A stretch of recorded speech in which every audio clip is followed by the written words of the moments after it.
नमस्ते दोस्तों। आज हम आपको एक ऐसे देश की सैर पर ले चलेंगे जो अपनी अद्भुत संस्कृति, अत्याधुनिक तकनीक और प्राकृतिक सुंदरता के लिए विश्व भर में प्रसिद्ध है। जी हां, हम बात कर रहे हैं जापान की। यह देश न केवल अपने चमचमाते शहरों और प्राचीन मंदिरों के लिए जाना जाता है, बल्कि यहां की संस्कृति और परंपराएं भी बहुत ही अनोखी हैं। जापान में हर साल लाखों पर्यटक आते हैं जो यहाँ की खूबसूरती और संस्कृति का आनंद लेते हैं। लेकिन क्या आप जानते हैं कि जापान में भूकंप भी बहुत आते हैं? यहाँ के लोग भूकंपों के साथ जीना सीख चुके हैं, क्योंकि यह देश भूकंपों के लिए बहुत ही संवेदनशील है।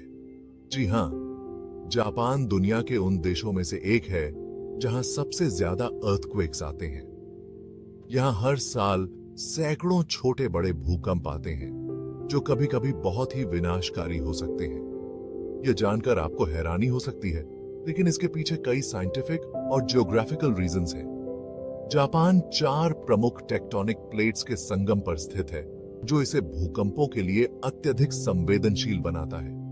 तो चलिए जानते हैं कि आखिर क्यों जापान को भूकंपों का देश कहा जाता है।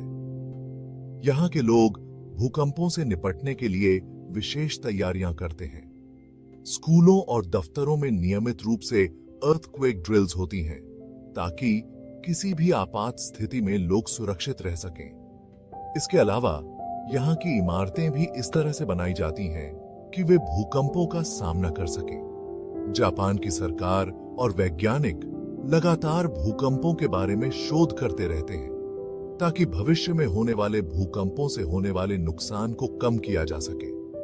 तो दोस्तों, यह था जापान के बारे में एक छोटा सा परिचय। उम्मीद है कि आपको यह जानकारी रोचक लगी होगी। हमारी पृथ्वी की ऊपरी परत, जिसे हम क्रस्ट कहते हैं, वो एक टुकड़े में नहीं है। यह परत कई हिस्सों में बंटी हुई है और हर हिस्सा एक विशाल प्लेट के रूप में है। यह कई विशाल प्लेट्स में बंटी हुई है जो लगातार हिलती रहती हैं। ये प्लेट्स एक दूसरे से टकराती हैं, अलग होती हैं और कभी-कभी एक दूसरे के नीचे खिसक जाती हैं। इन्हीं प्लेट्स को टेक्टोनिक प्लेट्स कहते हैं। ये प्लेट्स पृथ्वी की सतह के नीचे गहराई में स्थित होती हैं और इनकी गति बहुत धीमी होती है, लेकिन इनके प्रभाव बहुत बड़े होते हैं।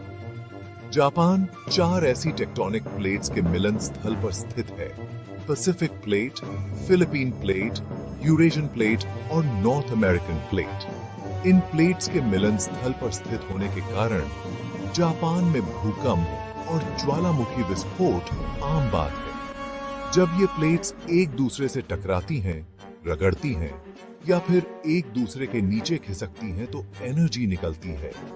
यह एनर्जी बहुत ही शक्तिशाली होती है और यह पृथ्वी की सतह को हिला देती है। यह एनर्जी भूकंपों का कारण बनती है। भूकंप के समय यह एनर्जी सिस्मिक तरंगों के रूप में फैलती है, जो जमीन को हिलाती है और इमारतों को गिरा सकती है। जापान में भूकंपों की तीव्रता और आवृत्ति अधिक होती है, क्योंकि यह क्षेत्र टेक्टोनिक प्लेट्स के मिलन स्थल पर स्थित है। जापान ने भूकंपों से निपटने के लिए कई उपाय किए हैं। यहाँ की इमारतें भूकंप रोधी तकनीकों से बनाई जाती हैं और लोग नियमित रूप से भूकंप से बचने के अभ्यास करते हैं। इसके बावजूद भूकंपों का खतरा हमेशा बना रहता है। इतिहास में कई बड़े भूकंपों ने जापान को हिलाकर रख दिया है। इन भूकंपों ने न केवल जान माल का नुकसान किया है, बल्कि देश की अर्थव्यवस्था और समाज पर भी गहरा प्रभाव डाला है। इसीलिए जापान में भूकंपों का अध्ययन और उनसे बचाव के उपाय हमेशा प्राथमिकता में रहते हैं।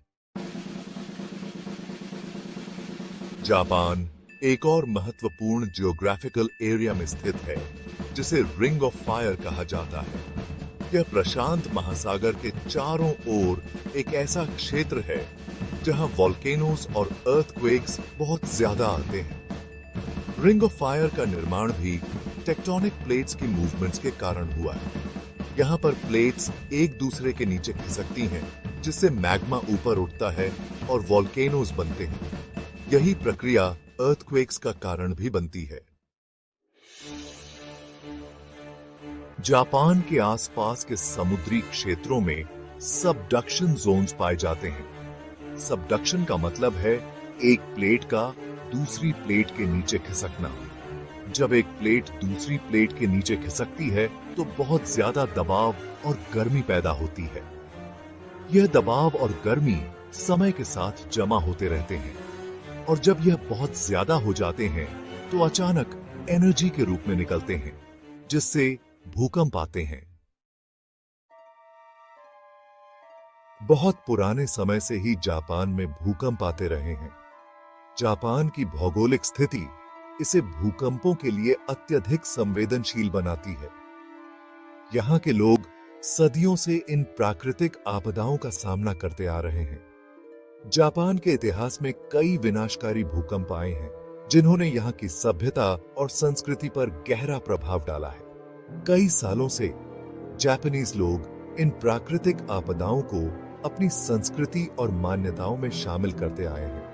भूकंपों के प्रति उनका दृष्टिकोण केवल वैज्ञानिक नहीं, बल्कि सांस्कृतिक और धार्मिक भी है। जापान में कई पारंपरिक समारोह और अनुष्ठान भूकंपों से जुड़े हुए हैं। इन अनुष्ठानों का उद्देश्य न केवल भूकंपों से सुरक्षा प्राप्त करना है, बल्कि समुदाय को एकजुट रखना भी है।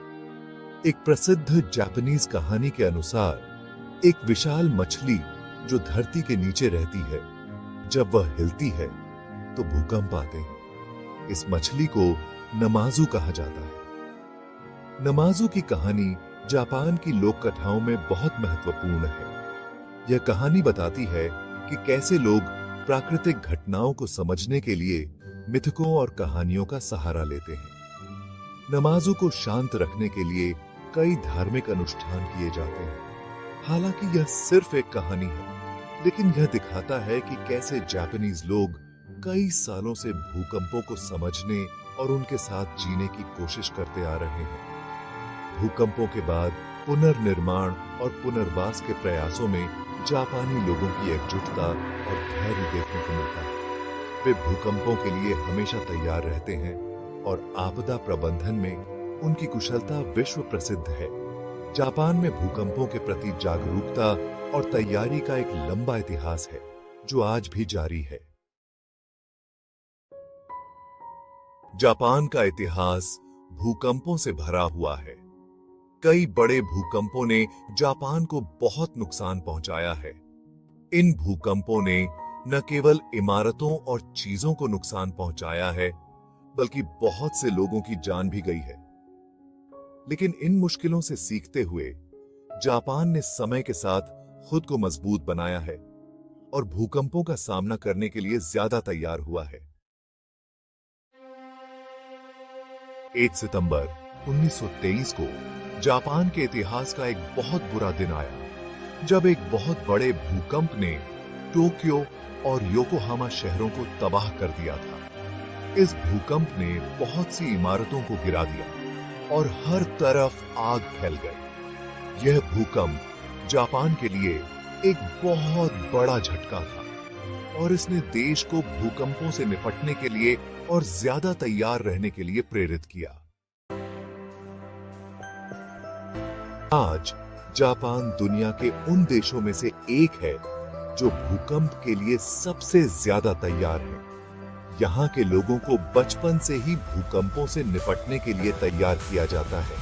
स्कूलों में नियमित रूप से भूकंप की प्रैक्टिस कराई जाती है और लोगों को बताया जाता है कि अगर भूकंप आए तो क्या करना चाहिए। इमारतों को इस तरह बनाया जाता है कि वे भूकंप के झटकों को सहन कर सकें। भूकंप जापान के जीवन का एक कठोर सत्य है, लेकिन जापानीज लोग इन आपदाओं से डरते नहीं हैं, बल्कि वे हर बार इनका डटकर सामना करते हैं और अपनी जिंदगी फिर से शुरू करते हैं। जापान की कहानी हमें सिखाती है कि मुश्किलों से भागना नहीं चाहिए, बल्कि उनका सामना करना चाहिए।